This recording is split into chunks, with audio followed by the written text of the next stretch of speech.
बिस्मिल्लाहिर्रहमानिर्रहीम अस्सलामुअलैकुम। आज हम लोग स्टार्ट कर रहे हैं डेटाबेस मैनेजमेंट सिस्टम, जिसकी बहुत ज़्यादा रिक्वेस्ट आ रही थी और बड़े लोग परेशान भी हो रहे थे इस चीज़ को लेके।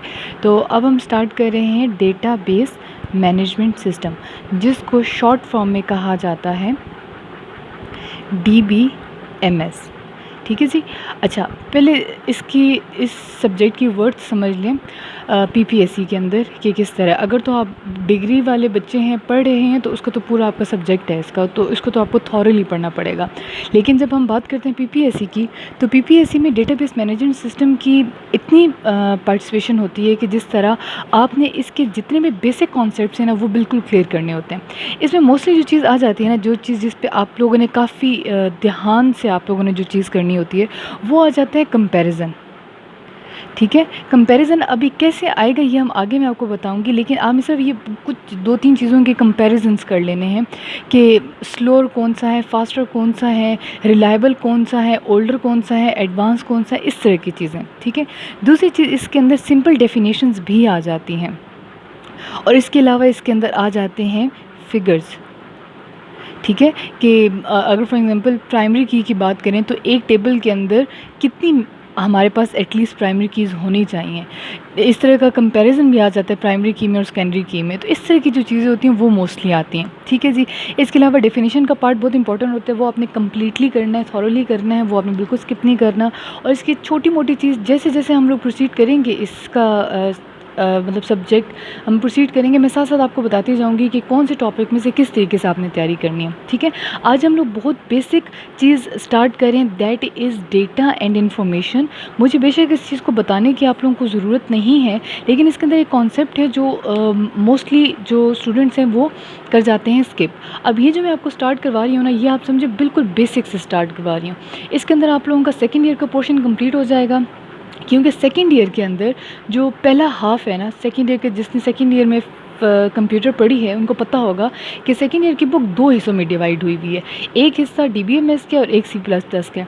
तो अब जब वो DBMS का पोर्शन है वो 7 चैप्टर्स पे कॉन्सिस्ट कर रहा है, तो वो जो 7 चैप्टर्स है वो प्लस जो डिग्री में आप लोगों ने पढ़ा, उन सबको एक हम लोग बना के ये सीरीज़ चला लेंगे, ताकि आप लोगों का फुल कंप्लीट इसमें हो जाए, कवर हो जाए, आपको बार बार डिफरेंट रिसोर्सेज इसको पढ़ने की ज़रूरत ना पड़े। लेकिन तरीका आपने वही रखना है, लेक्चर्स लेने हैं, नोट्स बनाने हैं, और उसके बाद आपने बुक रीडिंग करनी है, फिर क्विज सॉल्व करना है, पास पेपर्स देख लेना है। ये तरीका रखेंगे, 100% इफेक्टिव तरीका है ये। इसके अलावा अगर आप ये स्टार्ट करेंगे कि पीछे से MCQ शुरू करना और फिर उसके बाद टॉपिक की तरफ आएँ, तो ये बहुत ही बैड आइडिया, तो इसको तो बिल्कुल स्किप कर दें। ठीक है जी, छोटे छोटे से कॉन्सेप्ट्स लेके स्टार्ट करते हैं, आप लोगों के लिए फ़र्दर आसानी हो जाएगी आगे बड़े कॉन्सेप्ट्स बनाने के लिए। छोटी सी बात है जी, डेटा एंड इन्फॉर्मेशन। इतनी सी सिर्फ कहानी है कि डेटा जो है ना, घर में पड़े हुए सारे मसाले हैं, प्लस आप लोग घर में लेके आते हैं चिकन, वो हैं, साथ आपने इसमें डालना होगा प्याज। ये सारी चीज़ें जो है ना आपकी इंग्रेडिएंट्स हैं, और आपके रिक्वायर्ड क्या चीज़ है, आप बनाना चाहते हो चिकन कढ़ाई। ठीक है, ये बड़ी बेसिक से एग्जांपल है जो बेसिकली मैं मोस्टली देती रहती हूँ, और इससे बड़ी अच्छी चीज़ें क्लियर हो जाती हैं। अब ये जो है, ये क्या है, चिकन कढ़ाई। आप बनाना चिकन कढ़ाई चाहते हो, चीज़ें आपके पास सारी पड़ी हुई हैं। जब आपकी ये सारी चीज़ें एक कढ़ाई के अंदर चेंज हो जाएगी, तभी आप इनको यूटिलाइज़ कर सकोगे। अदर देन दिस, मसाला खाली आप नहीं खा सकते, चिकन खाली कच्चा नहीं खा सकते, प्याज आप ऐसे नहीं खा सकते। तो जब तक ये चीज़ें कंबाइन होकर किसी फॉर्म में नहीं आती, यूज़फुल नहीं होती। Same is the case, data जो है वो तब तक यूज़फुल नहीं होता जब तक वो इन्फॉर्मेशन में कन्वर्ट ना हो जाए। अब इसके हम करते हैं कि ये कंप्यूटर के हिसाब से इसको हम किस तरीके से, कंप्यूटर के अंदर चिकन कढ़ाई हमने बनानी नहीं है, तो इसका आप सिर्फ हम लोग जितना भी डेटा भी हम लेके चलेंगे ना, मैं आपको कॉलेज के डेटा के एग्जांपल के साथ करवाऊंगी। ठीक है, वो एक बड़ी प्राइमरी से एग्जांपल है, उससे आपके बड़े बड़े एग्जांपल्स बड़ी आसानी से क्लियर हो जाएंगे। देखिए, अगर कॉलेज में एडमिशन्स आते हैं ना, तो एक बच्चा एक फॉर्म फिल करके गया, दूसरा फॉर्म फिल कर, तीसरा फॉर्म, ये अब ये सारे फॉर्म्स हमारे पास पड़े हुए हैं। ये तब तक नहीं फ़ायदा देंगे हमें जब तक हम इनको इन्फॉर्मेशन में नहीं चेंज कर देंगे। मतलब हमें कैसे पता चलेगा कि हमारे पास इस कॉलेज में फर्स्ट ईयर में कितने एडमिशन आए हैं और सेकंड ईयर में कितने एडमिशन्स आए हैं। हम इनमें से जब तक इनको अरेंज नहीं करेंगे, हम फर्स्ट ईयर वाले फॉर्म्स एक तरफ करेंगे, सेकंड ईयर वाले फॉर्म्स एक तरफ करेंगे, ये एक प्रोसेस है, प्रोसेस से गुजरेगा तो इन्फॉर्मेशन मिलेगी। इससे फिर हमें ये पता चलेगा अच्छा जी फर्स्ट ईयर में इतने एडमिशन आए, सेकंड ईयर में इतने एडमिशन आए। अगर आप इन सब फॉर्म्स को उठा के ऐसे ही रख देंगे तो इनका कोई फ़ायदा नहीं होगा। तो ये हमारे पास डेटा है, जब किसी भी प्रोसेस से गुजारेंगे तो वो हमारे पास इन्फॉर्मेशन हो जाएगी। ठीक है जी। अब यहीं पर 3 और कॉन्सेप्ट ले लें। डेटा और इन्फॉर्मेशन जब ये आपस में इंटरचेंज हो रहे होते हैं, डेटा इंटरचेंज हो रहा होता है, तो इस डेटा की प्रोसेसिंग के अंदर 3 चीज़ें इन्वॉल्व होती हैं। मतलब ओवरऑल अगर हम कहें ना इस पूरी चीज़ के अंदर कि ओवरऑल क्या चीज़ हमें चाहिए होती है डेटा को इन्फॉर्मेशन में कन्वर्ट करने के लिए। सबसे पहले the first thing is data capturing, okay. Second thing is data manipulation and third thing is output management. Data collect किया, डेटा मैनिपुलेट किया और उसके आउटपुट को मैनेज कर लिया। अब एक एग्जांपल करते हैं और इस एग्जांपल से तीनों चीज़ें हम लोगों ने क्लियर करनी है। एक यहाँ पे चीज़ कर ले, data capturing is simple definition, आपको सब मैं डेफिनेशन बता दूंगी इसकी। लेकिन जब डेटा मैनिपुलेशन की बात आती है तो डेटा मैनिपुलेशन के अंदर फर्दर इसके आगे से 4 तरीके होते हैं जिससे हम लोग डेटा को मैनिपुलेट कर सकते हैं। मैनिपुलेट का क्या मतलब होता है मैं आपको बता देती हूँ। आउटपुट मैनेजमेंट के अंदर फर्दर आगे से हमारे पास फिर इसी तरह 3 से 4 पॉइंट्स आ जाते हैं जो हम लोगों ने इसके अंदर क्लियर करने। ठीक, अब पॉइंट्स क्लियर करने की वजह क्या है? वो ये वजह है कि आपसे ये पूछा जा सकता है कि ये पॉइंट है। फॉर एग्जांपल डेटा मैनिपुलेशन के अंदर एक पॉइंट होता है क्लासिफिकेशन। तो बताएं क्लासिफिकेशन क्या चीज़ है? डेटा कैप्चरिंग है, डेटा मैनिपुलेशन है, आउटपुट मैनेजमेंट है। जब तक ये कॉन्सेप्ट, ये टर्म्स क्लियर नहीं होंगी, एमसीक्यूज़ नहीं सॉल्व हो सकेंगे। तो डेटा मैनिपुलेशन के अंदर क्या होता है वो यहाँ स्टार्ट करते हैं। डेटा कैप्चरिंग का सिंपल ये मतलब है कि डेटा को रिकॉर्ड करना। कैप्चरिंग जिस तरह पिक्चर कैप्चर करते हैं, पिक्चर क्या कैप्चर करते हैं? पिक्चर को हम लोग रिकॉर्ड कर रहे होते हैं। सिंपल जब हम लोग डेटा को कैप्चर कर लेते हैं तो इट मीन्स कि हम लोग डेटा को क्या कर लिया, रिकॉर्ड कर लिया। कॉलेज के एग्जांपल से लेके चलें, जब बच्चे ने आपका एडमिशन फॉर्म फिल कर दिया है इट मीन्स आपने उसका डेटा क्या कर लिया, कैप्चर कर लिया। डन, डेटा कैप्चरिंग इतना सही है। डेटा मैनिपुलेशन क्या है? लेकिन डेटा मैनिपुलेशन के अंदर आगे से वो तरीके हैं जिससे हम डेटा को मैनिपुलेट करते हैं। मैनिपुलेशन का मतलब अगर मैं आपको आसान तरीके से समझाऊँ तो वो ये है कि कलेक्ट किए हुए डेटा को इस तरीके से मॉडिफाई करना कि वो फर्दर हमारे किसी इस्तेमाल में आ सके। रिकॉर्ड किए हुए डेटा को अपने हिसाब से किसी ऐसे फॉर्म में कन्वर्ट करना जिससे वो हमारे इस्तेमाल में आ सके। अब डेटा मैनिपुलेशन जो है ना वो टोटल कितनी टाइप्स की होती हैं? हमारे पास टोटल जो डेटा मैनिपुलेशन की टेक्निक्स है ना, दोज और 4, 2, 3 एंड 4। ठीक है जी। फर्स्ट जो होती है दैट इज़ क्लासिफाइंग, लिख लें अपने पास। ठीक है। दूसरी जो चीज़ है दैट इज़ कैलकुलेशन। उसके बाद जो चीज़ है वो है सॉर्टिंग और उसके बाद आ जाता है समराइजिंग। जल्दी से इस चीज़ का कॉन्सेप्ट ले लें। आपके पास थे फॉर्म्स बहुत सारे, आपने फॉर्म्स करवाए हैं फिल। डन, ये तो बात समझ आ गई होगी सबको कि बहुत सारे फॉर्म थे, हमने फॉर्म फिल करवा लिए। अब इन चारों में क्या होता है, कुछ गर्ल्स के थे कुछ बॉयज़ के थे। हमने क्लासीफाई करके ना साइड पे कर दिया कि जी ये वाले जो है ना, ये वाले हमारे पास सारे गर्ल्स के आए हैं और ये हमारे पास सारे बॉयज़ के आए हैं। मैंने अपने डेटा को क्या कर दिया, क्लासीफाई। कैलकुलेशन कर लें, गर्ल्स में से कितने आए 1 2 3, अच्छा जी 3 आ गए। बॉयज़ में कितने आए 2। मैंने डेटा को क्या कर लिया, कैलकुलेट कर लिया। ऐसे मुझे कुछ समझ ना आता कि मैं बस गर्ल्स कितने बॉयज़ कितने टोटल एडमिशन्स आए कितना ना पता चलता। हमने डेटा मैनिपुलेशन से पता करवाया कि हमारे पास कैप्चर डेटा का क्या इन्फॉर्मेशन है। सॉर्टिंग, हमने इसको सॉर्ट आउट कर लिया। जिस तरह इस बच्ची का नाम ए से स्टार्ट हो रहा था, इसका नाम जी से स्टार्ट हो रहा था, इसका नाम एम से स्टार्ट हो रहा था, हमने इसको तरतीब दे दिया। पहले आ जाएगा ए, फिर आ जाएगा एम, फिर आ जाएगा जी। इसको हम लोगों ने क्या कर दिया, तरतीब दे दी। इसी तरह बॉयज़ को भी हमने तरतीब दे दिया। समराइजिंग, समराइजिंग का मतलब हमने रिपोर्ट बना ली कि जी हमारे पास 5 एडमिशन्स हैं, उसमें से 3 गर्ल्स थी 2 बॉयज़ थे। टोटल एक जो समरी बनाते हैं ना उस चीज़ की, उसको हम लोग समराइजेशन कहते हैं, समराइजिंग कहते हैं। वो भी इफ़ेक्टिव है फॉर लाइक फर्दर यूज़, कि आपने उसको फर्दर कैसे यूज़ करना है। ठीक है जी। तो ये 4 चीज़ें अपने पास लिख लें। उसके बाद है कि इसके बाद जो हमारे पास डेटा निकलेगा उसको हमने मैनेज कैसे करना है। मैनेज करने के आगे से आ जाते हैं हमारे पास तरीके। एक है हमारे पास स्टोरेज, दूसरा है हमारे पास रिट्रीवल, और इसके बाद आ जाता है हमारे पास communication, and after that last one is reproduction. Okay, अब जल्दी से इसका कॉन्सेप्ट ले लें।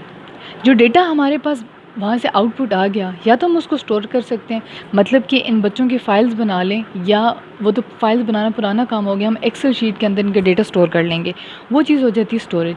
रिट्रीवल का मतलब या रिट्राइवल का मतलब ये होता है स्टोर डेटा को वापस ले, टू गेट बैक समथिंग।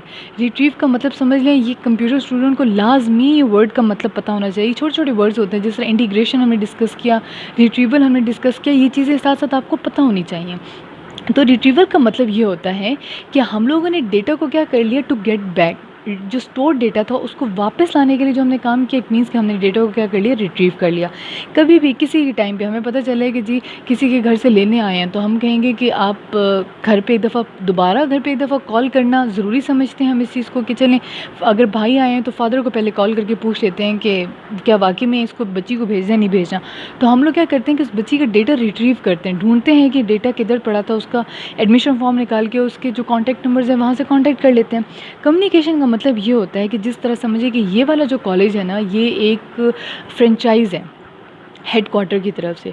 तो जब हम इस डेटा को अपने हेडक्वार्टर की तरफ भेजेंगे ना, तो इट मीन्स कि हमने डेटा को क्या कर दिया, कम्युनिकेट कर दिया। और अगर हम इस डेटा की डुप्लीकेट कॉपीज़ बना लेंगे, इट मीन्स हमने डेटा को क्या कर दिया, रिप्रोड्यूस कर दिया। तो आउटपुट मैनेजमेंट हमारे पास कितने तरीक़ों से होती है, 4 तरीक़ों से होती है, storage, retrieval, communication and reproduction. Done, बस ये इधर तक की चीज़ है।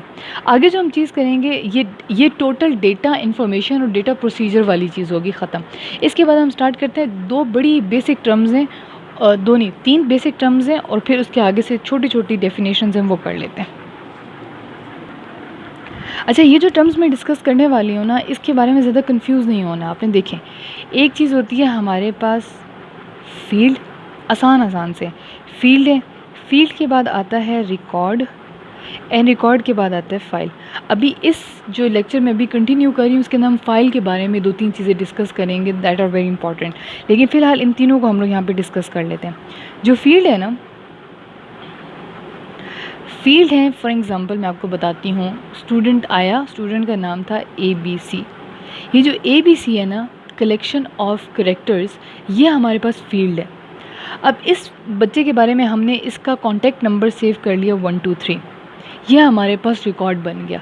इस फील्ड का ये रिकॉर्ड है, ठीक है। बाकी भी और बहुत सारी चीज़ें हो सकती हैं, लेकिन फ़िलहाल मैंने सिर्फ कॉन्टैक्ट नंबर ले लिया, तो ये इस फील्ड का रिकॉर्ड बन गया। लेकिन ये हम लोग इसको हम ये नहीं कहेंगे कि ये फ़ाइल बन गई है।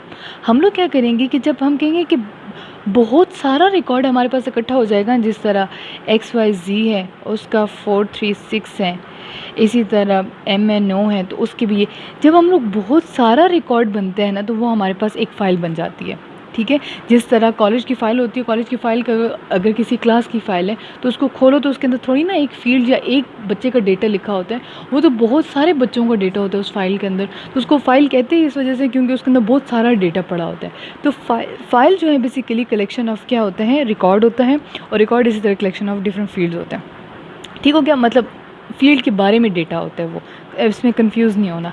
ये 3 चीज़ें होगी। अब जो हम डिस्कस करने वाले हैं वो ये है कि फ़ाइल की आगे से टाइप्स कौन कौन सी होती हैं, ठीक है।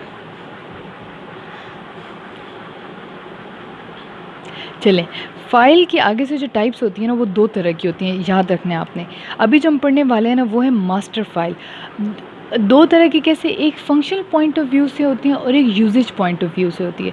फंक्शनल पॉइंट ऑफ व्यू से मतलब वो फंक्शन कैसे करती हैं। सबसे पहले हम लोग करेंगे फंक्शनल पॉइंट ऑफ व्यू। 3 तरह की फ़ाइल्स होती हैं। मास्टर फ़ाइल, अब हम देखेंगे कि ये पेपर में कैसे आती हैं। ट्रांजैक्शन फ़ाइल और बैकअप फ़ाइल। अब एक क्वेश्चन आ जाए कि आप बताएं कि जो कॉलेज की फ़ीस की जो एक फ़ीस का होता है, रजिस्टर होता है, जिसके अंदर बच्चों का ये लिखा होता है किसने फ़ीस डिपॉज़िट करवाई, किसने नहीं करवाई। आप ये बताएं कि वो कौन सी फ़ाइल होगी, मास्टर फ़ाइल होगी, ट्रांजैक्शन होगी, बैकअप फ़ाइल होगी। ये इस तरह के क्वेश्चन आते हैं, ठीक है। डायरेक्ट इसमें डेफिनेशंस नहीं आती, इसमें कोई फ़ाइल होती है, उस पर आपने ये जज करना होता है कि इसमें से कौन सी फ़ाइल है। तो अब मैं आपको बताती हूँ आपने कैसे जज करना है। जो फ़ाइल परमानेंट फ़ाइल होती है ना, जो फ़ाइल थोड़ी लार्ज भी होती है, साइज़ में लार्ज होती है, परमानेंट फ़ाइल होती है, जो बड़ी मुश्किल से कहीं जाके चेंज होती है, वो मास्टर फ़ाइल होती है। जो फ़ाइल थोड़े टाइम के लिए बनाई जाती है, किसी स्पेसिफिक पर्पस के लिए बनाई जाती है, और उसका डेटा मास्टर फाइल में अपडेट कर देने के बाद उस फाइल को डिलीट कर दिया जाता है, वो ट्रांजैक्शन फ़ाइल होती है। और बैकअप फ़ाइल इस फाइल की कॉपी होती है, ठीक है। वो तो आप समझे, वो जो जो जो इंटायरली आप काम कर रहे हैं उसकी जो कॉपी बन रही है वो बैकअप फ़ाइल है। तो इसको तो आप बिल्कुल निकाल दें। तो बैकअप का जहाँ पे भी वर्ड आया, बैकअप मीन्स कि आपने डेटा की कॉपी की हुई है। यहाँ पे मसला आ जाता है यहाँ पे।